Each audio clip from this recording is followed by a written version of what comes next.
بگرداب بلا افتادہ کشتی، ضعیفان شکستارا تو پشتی، بحق خواجہ عثمان ہارونی مدد کن یا معین الدین چشتی۔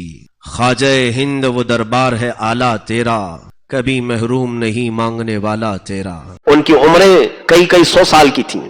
کہا کہ بچپن سے آپ اپنے والد کے ساتھ اس باغیچے میں آتے ہیں اور آپ قرآن کی تلاوت کرتے ہیں، تو ہم آپ کا قرآن کا تلاوت کرنا برسوں سے سن رہے ہیں، اور آپ کا سن سن کر کے ہمارا قرآن صحیح ہو گیا ہے۔ ہم قرآن پڑھنے میں تجوید میں غلطیاں کرتے تھے، جب سے آپ کی تلاوت قرآن ہم نے اس باغیچے میں سنی، ہماری تلاوت صحیح ہوئی، ہماری تجوید صحیح ہوئی۔ اس اعتبار سے آپ ہمارے استاد ہوتے ہیں، استاد کا اتنا ادب و احترام تو کرنے کے حق ہمیں بنتا ہے۔ آپ کے باغیچے کی اگر ہم رکھوالی نہ کریں تو پھر کون کرے؟ ہم آپ کے شاگرد ہیں قرآن کی تلاوت کے اعتبار سے۔ اس طرح سے یہ بچپن کے حالات تھے سرکار غریب نواز کے، لیکن کوئی چیز آپ کو غرور اور تکبر میں کبھی مبتلا نہیں کی۔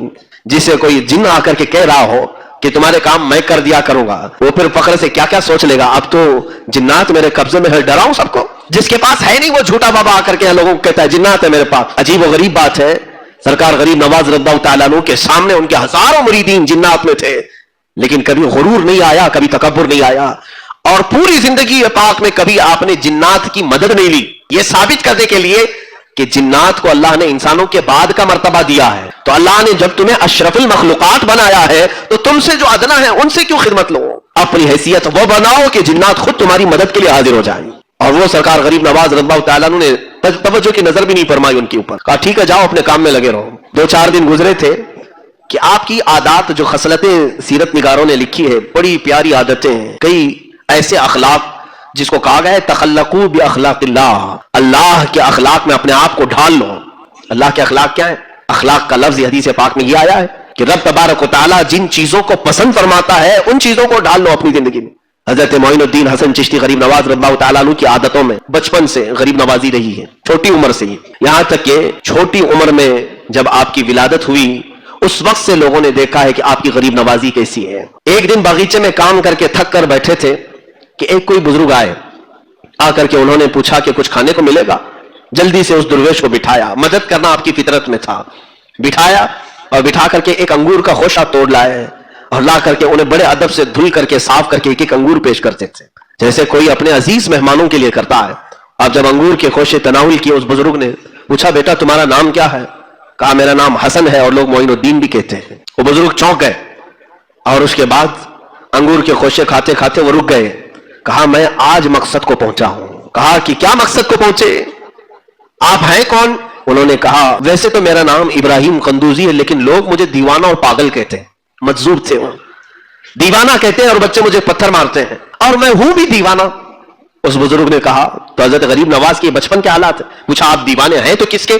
تو حضرت ابراہیم قندوسی جو آئے تھے مجذوب، انہوں نے کہا میں حاجی شریف زندانی میرے مرشد کا دیوانہ ہوں، اور انہوں نے مجھے دیوانگی کی حد تک پلایا ہے اور چھوڑ دیا، اور مجھے ایک روٹی دی تھی اور اس روٹی کو یہ کہہ کر کے مجھے دیا تھا کہ جب تم اس مقام پر پہنچو جب تمہیں 7 عرش بغیر کسی تکلف کے نظر آنے لگے تو آدھی روٹی کھانا اور آدھی روٹی اپنے پاس رکھنا، ایک بچہ آئے گا معین الدین حسن نام کا، یہ اس کی امانت رہے گی۔ میں اس آدھی روٹی کو پچھلے 30 سالوں سے سنبھال کر رکھا ہوں، آدھی روٹی کو، نہ روٹی سوکھتی ہے نہ سڑتی ہے، میری جھولی میں ایسی ہے۔ وہ روٹی اٹھائی حضرت غریب نواز کو دیا کہ یہ آپ کی امانت ہے، اور اس کے بعد وہ اچھل کود کرتے رہے جیسے دیوانے کرتے ہیں، کپڑے پھاڑتے رہے اور بال اچھالتے رہے اور چلے گئے، غائب ہو گئے۔ حضرت سرکار غریب نواز ان کو پوچھ رہے تھے کہ حاجی شریف زندانی ہے کون جنہوں نے روٹی بھیجی ہے، یہ چشتی سلسلہ ہے کیا؟ حضرت ابراہیم قندوزی اچھل کود کرتے ہوئے کہے تو اسی لیے بنا ہے تجھے سب پتا ہو جائے گا، تو اسی کام کے لیے پیدا کیا گیا ہے، تجھے سب معلوم ہو جائے گا، اب مجھے بتانے کی ضرورت نہیں، غائب ہو گئے۔ وہ آدھی روٹی کھانے کے بعد جو غریب نواز کی زندگی پلٹی ہے، اب دنیا سے رغبت ہی ختم ہو گئی، نہ انگور کے باغیچے میں دل لگتا تھا نہ پن چکی میں۔ اب تک تو قرآن کی تلاوت کرتے ہی رہتے تھے، لیکن اب بے قراری اتنی بڑی، آپ نے سوچا کہ اس دنیا فانی میں رکھا کچھ نہیں ہے، میں رب تبارک و تعالیٰ کے قریب بڑھنے کے لیے کسی شیخ کامل کی طرف چلتا ہوں، علم دنیاوی، علم ظاہری، علم شریعت مصطفیٰ صلی اللہ علیہ وسلم، علم باطنی، یہ تمام علوم کے لیے میں نکلتا ہوں۔ وہ 14 سال کی عمر ہے، اس وقت یہ باغیچہ پورا آپ نے بیچ دیا، پنچکی بھی بیچ دیا، اور جو مال ملا وہ سب فقراء اور مساکین میں تقسیم کیا، تھوڑا سا اپنے کھانے کے لیے اور سفر کے لیے رکھا اور نکل پڑے۔ کچھ لوگوں سے پوچھا علماء کا مرکز کہاں ہے، اقطاب اولیاء کہاں رہتے ہیں، کچھ لوگوں نے بغداد کا نام لیا، کچھ لوگوں نے سمرقند کہا، کچھ لوگوں نے بخارا کہا، کچھ لوگوں نے نیشاپور کہا. یہ بڑے بڑے، ظاہر سی بات ہے اگر آج ہم سے آپ پوچھیں گے کہاں علم کا مرکز ہے تو ہم بھی 2-3 چیزیں بتا دیں یا کوئی اور بتا دے. غریب نواز کو جب اولیاء کاملین کے مرکز کے بارے میں یہ تمام شہروں کا ایڈریس بتایا گیا، آپ نکل پڑے. آپ نے ارادہ کیا سب سے پہلے میں بغداد چلتا ہوں. بغداد کے سفر پر نکلے. کیسے؟ اسی سنجر سے جب نکلے تو کچھ بھی نہیں تھا، گھر بھی نہیں، کوئی چیز نہیں. راستے میں سفر کے دوران آپ کو میں حیرت انگیز بات بتا دوں، غریب نوازی کہتے کسے ہے، آپ بیچ راستے میں پہنچے تو ایک ایسا ویرانہ تھا، بہت دور تک جنگل اور بیابان، جہاں ہوں کا عالم طاری ہے، کوئی بھی نظر نہیں آتا. 2 لوگوں کو دیکھا گدڑی میں بیٹھے ہوئے ہیں، لیکن تھے وہ ڈاکو، وہاں بھیس بدل کر کے بیٹھتے تھے، روز آنے جانے والوں کو رو دھو کر کے یا کسی طرح ڈاکہ ڈال کر کے مال حاصل کرتے تھے. اس وقت جب سرکار غریب نواز کا گزر اس راستے سے ہو رہا تھا تو وہ دونوں ایک درخت کے نیچے بیٹھے. ان کے قریب آنے سے پہلے خود غریب نواز ان کے پاس گئے. پوچھا اس بیابان میں آپ 2 لوگوں کا تنہا رات میں بیٹھنا کیا معنی رکھتا ہے؟ انہوں نے کہا ہم در حقیقت اجنبی ہیں، پریشان حال ہے، ہمارے پاس کچھ بھی نہیں ہے، اگر آپ کے پاس کچھ کھانے کی چیز ہے تو دے دے. اپنی جھولی میں سرکار غریب نواز کے جو کچھ کھانے کا رکھا تھا سب اٹھا کے ان کے سامنے رکھا. وہ دونوں رہزن ڈاکو کھاتے رہے. جب کھانا مکمل ہو گیا تو پوچھا کہ کچھ مال بھی ہے تو دے دے. غریب نواز اپنی پونجی میں سے جو تھا نکال کر کے سب سے پہلے یہ کہتے ہیں معاف کرنا، میرے پاس جتنا ہے میں دے رہا ہوں، شاید آپ کی ضرورت پوری اس سے نہ ہو تو میرے بارے میں برا گمان مت کرنا کہ آپ کی ضرورت میں نے پوری نہیں کی. یہ کہہ کر کے مال پورا دیا، پورا دے کر کے یہ کہہ رہے ہیں اگر تمہاری ضرورت پوری نہ ہوئی تو مجھے برا مت سمجھنا، میری جتنی طاقت تھی میں نے دے دیا. جھولی پوری جھٹک دی ان کے سامنے. وہ دونوں رہزن ڈاکوؤں نے یہ پورا مال لیا اور پوچھا آپ کہاں جا رہے ہیں؟ غریب نواز نے فرمایا بغداد کا سفر ہے، وہاں سے نیشاپور ہے. غریب نواز کی یہ بات سن کر وہ دونوں کہنے لگے اے اجنبی مسافر تمہیں معلوم ہے بغداد یہاں سے کتنا لمبا سفر ہے؟ کہا ہاں معلوم ہے، 1 مہینے کی مسافت ہے، 1 مہینے کا سفر ہے پیدل، اور اس کے آگے نیشاپور اتنا ہی آگے ہے. غریب نواز سے ان دونوں نے کہا 1 مہینے کا سفر ہے، آپ کی جھولی میں نہ کھانا باقی رہا نہ مال باقی رہا، آپ کیسے آگے کا سفر طے کریں گے؟ غریب نواز نے پلٹ کر کے کہا اس بیابان اور ویرانے میں تم جیسوں کو مولا مجھ سے مال پہنچا سکتا ہے تو میرے سفر میں بھی وہی انتظام کرے گا. تم یہاں بھی بیابان میں اور ویرانے میں بیٹھے ہو، دیکھو آس پاس کس کا گھر ہے؟ کچھ نہیں ہے، لیکن تجھے رب نے کھلایا کہ نہیں کھلایا؟ انہوں نے کہا یقیناً مولا نے ہی کھلایا ہے. کہا جو تمہیں مجھ سے کھلا سکتا ہے مجھے کسی اور سے کھلا سکتا ہے؟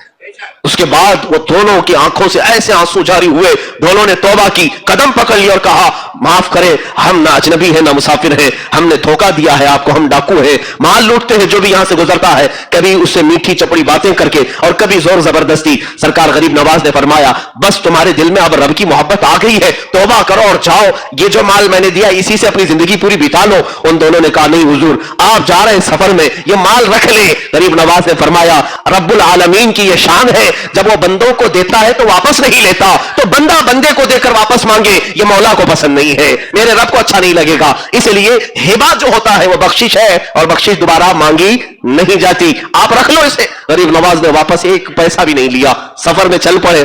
بیچ راستہ رات کا آدھا پہر گزرا بھی نہیں تھا کہ ایک خاتون اس راستے پر اچانک وارد ہوئی اور کہنے لگی اے معین الدین حسن، آپ مسافر ہیں علم دین کے، آپ مسافر ہیں راہ خدا کے، کیا ہی اچھا ہو کہ آپ میرے گھر میں آج ایک دن مہمان نوازی کو قبول کر لیں. غریب نواز نے اس بوڑھی عورت کے گھر مہمان نوازی کو قبول کیا، کھانا کھائے، رات گزاری، صبح اٹھ کر کے چلے. وہ دونوں جو رہزن ہیں وہ غریب نواز کے مرید بھی ہیں، خلیفہ بھی ہیں. وہ کہتے ہیں ہم نے غریب نواز کو رات ایک بوڑھی عورت کیا قیام کرتے دیکھا، صبح جب وہ واپس وہاں سے چل پڑے ہم نے تھوڑی دور غریب نواز کو رخصت کیا، واپس آ کر کے دیکھا تو نہ بوڑھی ہے نہ گھر ہے، کوئی مکان نہیں.